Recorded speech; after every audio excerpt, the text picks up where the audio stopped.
Good morning. Welcome to Walking Boxing. It is Saturday, March 15th, 2025. And I'm a lot calmer today, let's just say, than what it was yesterday. It's been a tough couple of days, I can tell you, being a Carlton supporter.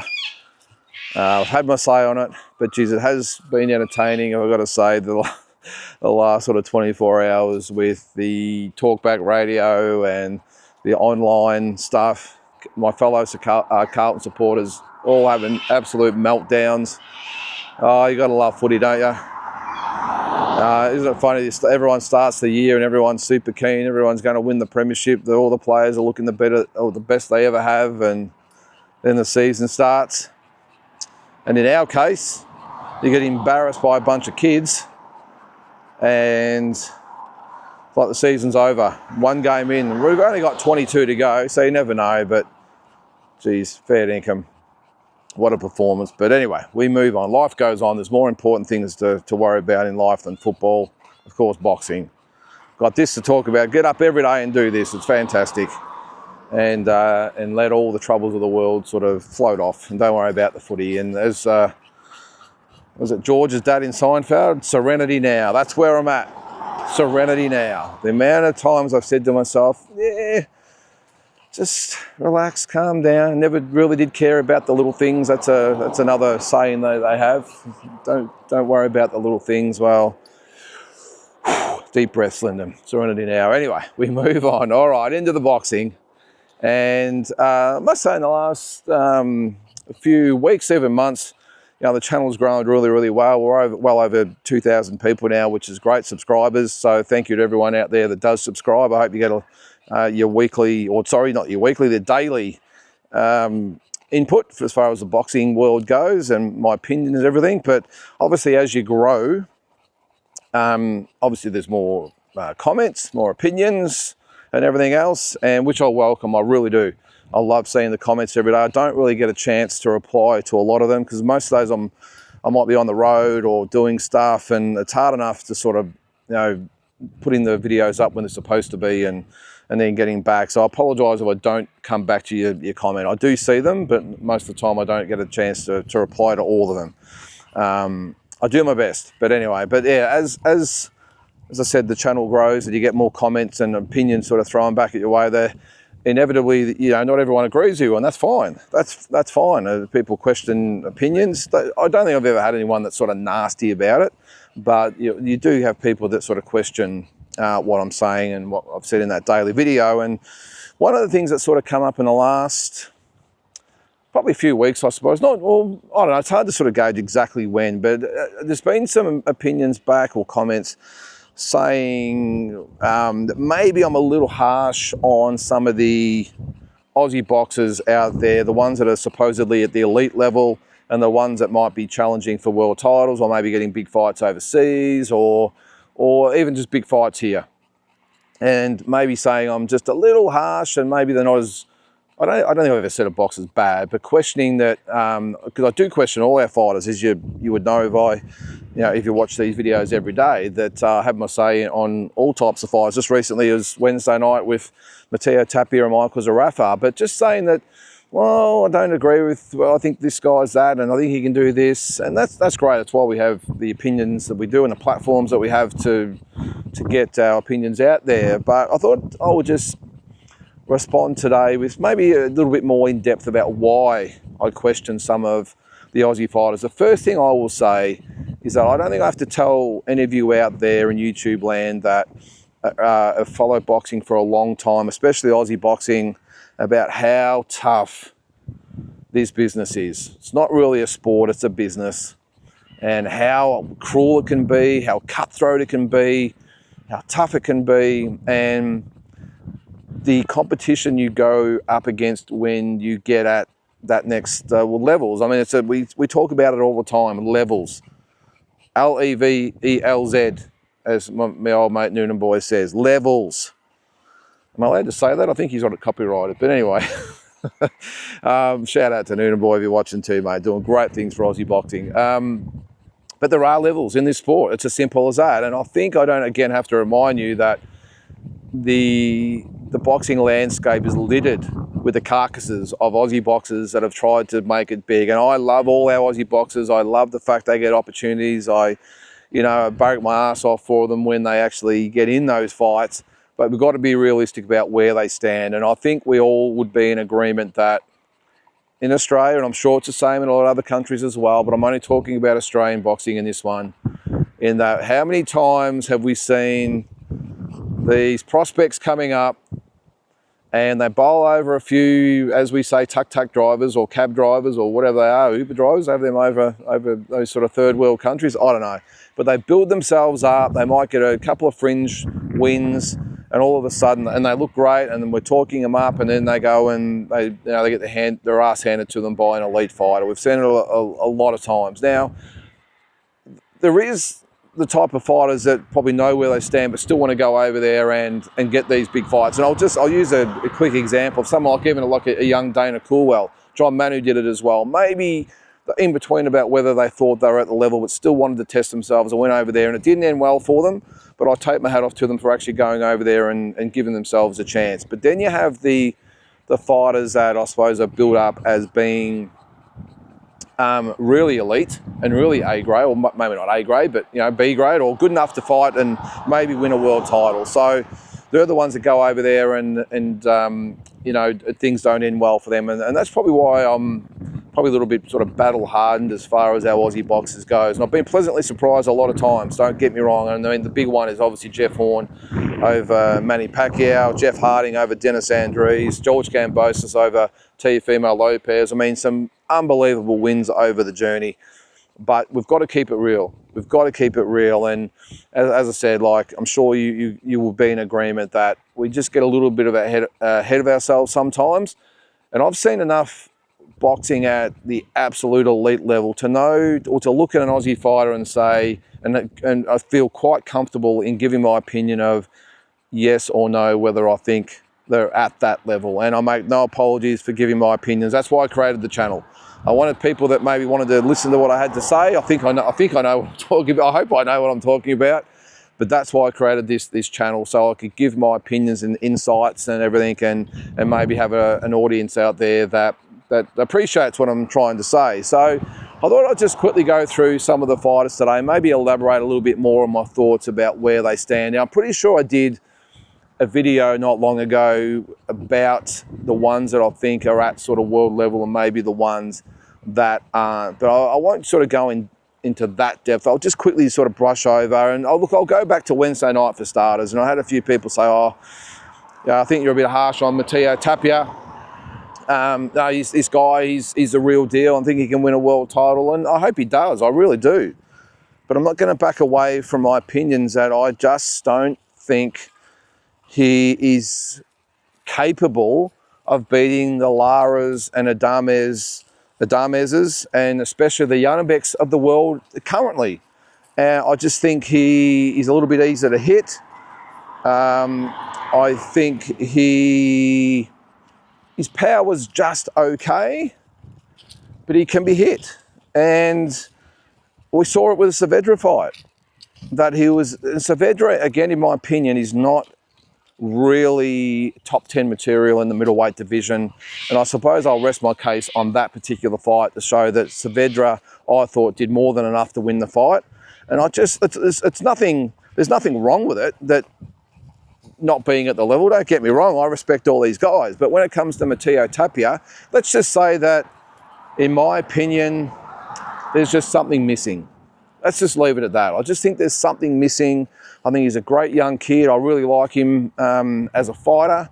I think he's capable. I think he's definitely more than capable of handling himself at a world level, but not the world level. And what I mean by that is on the fringes of the sort of top 10 or 12 of the world, but I just don't think he's got what it takes to compete in the top 10, or maybe definitely even the, come on buddy, come on.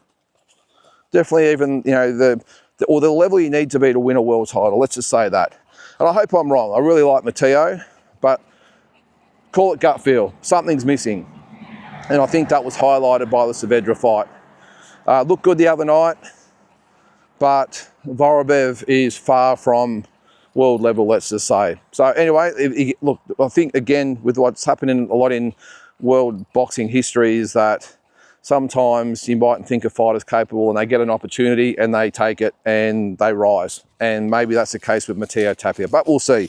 The other one was Michael Zarafa. I know he's a polarising figure, and I know I always risk the pushback from Michael and his supporters.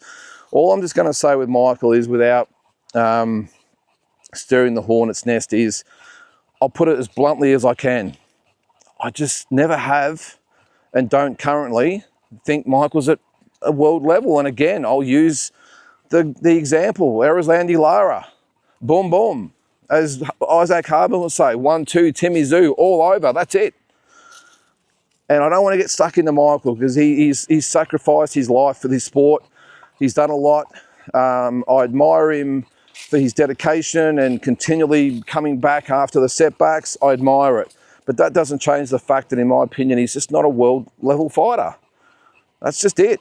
And I think, again, highlighted by the fact, by the way, not just I think, this is fact, that unfortunately when Michael stepped up to any type of real world level, he's been found wanting. And I know there'll be some people who'll say Jeff Horn. Well, let's just say, hey, give him his props for beating Jeff. But we're talking about a Jeff Horn that barely trained and come up from welterweight to middleweight. Now, granted, Michael on that night was brilliant. He really was. I was there. I co-promoted that fight. He was brilliant. He really was. He took his opportunity and good on him. But I know for a fact that Jeff barely trained for the fight, and I think it was well known that he was on the pizzas and stuff in the week of the fight week trying to eat up, and I think he barely made the middleweight limit. So, and I think, again, it was highlighted in the rematch when Michael pretty much won one round out of the fight. Almost got the job done in that round, by the way, but the facts are that he only won probably one round of that fight, and Jeff won pretty easily. And in his next fight, Jeff was absolutely towed up by Tim Zoo. So, again, I don't want to stir things up, but just my opinion. I just think he's he's got a good jab, Michael, but I think he can be hit. I think he can be hurt. And I just think he's got a limited skill set. That's it. And again, come at me if you will, Michael, or his supporters. It's just the way. I suppose, to put it bluntly, I just don't think he's at world level. Look, guys like Jai Pattaya, no mistake there with Jai. Of course he's at world level. He's arguably a top pound-for-pound fighter in the world. Of course he is. But I still want to see Jai fight a Zerto Ramirez or a David Benavides or whatever, just to solidify his standing. Now, I think he's a brilliant fighter, Jai, potentially a top 5 pound-for-pound fighter in the world. So no mistakes about where Jai's at, but I just want to see him in with a Zerto or a Benavides or someone like even a Badu Jack for now to unify the belt. I would like to see that. George Kambosos, of course, he's a polarising one as well because he has been at the level, won at the level, but is he at the level? If that makes sense. I mean, the win over Lopez for me is one of the best performances ever by an Australian fighter. But I suppose, again, the facts are, couldn't win a round against Devin Haney or Vasily Lomachenko. So where does he sit? He's a polarising one, isn't he, George Kambosos? Oh, look, I'm not really going to rank. Of course he's at the level. He's won the undisputed world title, but is he capable of probably repeating the dose? That's probably the question. And I'm probably doubtful. I'm hopeful, but I'm probably doubtful that he's got what it takes to maybe beat a Lopez in a rematch, or Hitchens is probably a winnable fight, but still a tough fight. So the jury's out on George, but no mistake, of course, he's at the level. He's won at the level. Liam Paro, again, we saw how tough it is. It's one thing to win the title, it's another one to keep the title. And it remains to be seen. I think he is, of course, he's at the level. I mean, I shouldn't be questioning people that have won world titles, but again, like George, the big question is, can he get back to the level now that everyone knows about him, knows what they're up against? Can he repeat the dose when people know that he's not an unknown commodity anymore? People know exactly who he is. He's going to have the young fighters aiming for him because he's a former world champion. Can he back it up? So that's the question. But of course, he's at the level. Tim Zoo is probably the poster boy of this whole episode about getting ahead of ourselves with fighters, isn't he? A year ago, we were talking about him fighting Crawford and Canelo and, you know, top 10 pound for pound and taking over America and taking over boxing, being the face of boxing. Here we are a year later, questioning whether he's even at world level. So this is probably the main thing what I'm talking about as far as not getting ahead of ourselves with our fighters. And again, he is the, as I said, the poster boy of this whole thing. Is he at the level? Well, I don't know. I think we all got sort of caught up in his wins over Mendoza and Harrison, and great wins they were. But they were at a level, but not the level. And I think that was exposed. Now, again, the Fundora fight, we've got to give him a bit of a pass with that. But the Murtazaliev fight was a stark reminder of how reality can literally punch you in the face. So again, with Tim, I'm probably more hopeful of him being at the world level than knowing he's at the world level. Now, even if he beats Joey Spencer, which I'm sure he will, and beats Keith Thurman, yes, okay, that will probably say that he's back in the mix. He's once again probably a top 7 or 8 154 pounder in the world, but that's about it. And as good as Keith looked the other night, it's still a 36-year-old guy who, again, we talk about levels with Brock Jarvis. Again, another great example of look how easy Keith Thurman made that fight look. So as good as he looked in that, if Tim does beat Thurman later in the year, I'm still not convinced. He needs to fight a Boachuk or an Ortiz or a Madrimov or one of these types of guys obviously to prove that he's the fighter that we all think he is. So the jury is out on him. I think the Miami boys are proven they're well and truly there. So I think they're out of the conversation. Liam Wilson's another interesting one. You know, is he at the level? And again, I really like Liam, but I'm not sure. Look, if I'm being honest, I don't think he's capable of winning a world title. I think if he fights O'Sharky Foss, and apologies out there, I know some of his fans watch the show, but again, I've got to keep it real. And I'm being honest, I don't think he can win a world title. I just think, again, there's something missing there. He gets caught up in slugfests with these world-ranked fighters and almost, well, he did get stopped by Navarrete. Very unlucky in that fight, by the way, wasn't he? But I think Valdez sort of proved that maybe he's not quite there. As I said, he tends to get caught up and gets caught. I just think he takes too many punches. And maybe his skill set is probably not quite at that elite level. I hope I'm wrong. I'm pretty sure he'll get another crack at the world title, but I'm probably more hopeful than sure at this stage. You know, and they're probably the main ones I'm probably thinking at this stage. I mean, Sam Goodman, I think he's around the mark and capable of course, he's capable of fighting for a world title. I don't think he can win a world title, obviously, especially while Inoue's there. I think if Inoue moves up or down or whatever it might be and vacates those belts and he gets a crack at them, depends on who he fights. But is he world level? Yes, I think he's world level. But whether he can win a world title is another thing. So I hope I'm sort of shed a little bit of light on my thoughts. I'm not trying to be super critical of our fighters, even though it might appear sometimes. Look, it's just keeping it real. That's what it just comes down to.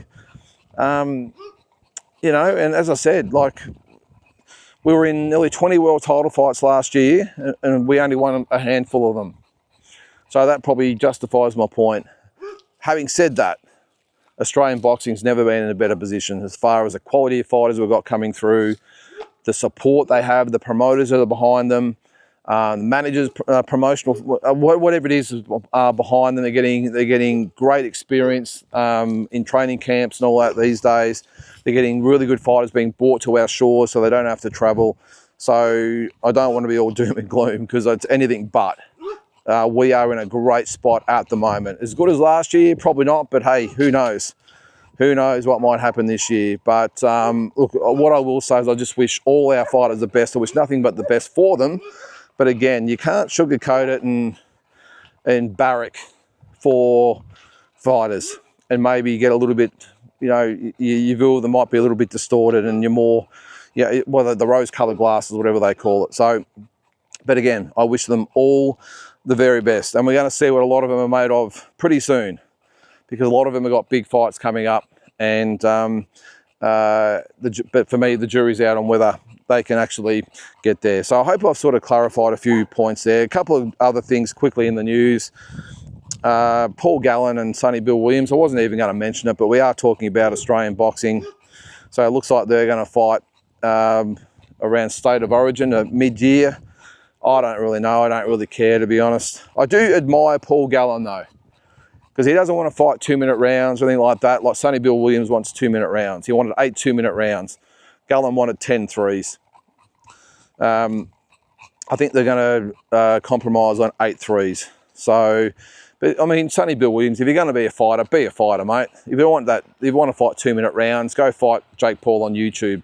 You know, that's ridiculous. So I do admire Paul Gallen, because he's always tried to be a legitimate fighter and distance himself from the rugby league sort of thing, the mantra. So I've got a lot of respect for Paul. And but if that fight happens, I don't really care. But it was in the news yesterday. So if you're a boxing / a rugby fan, I'm sure you'll get into it. But whatever, I'm not sure No Limit are going to promote it, so they won't be happy.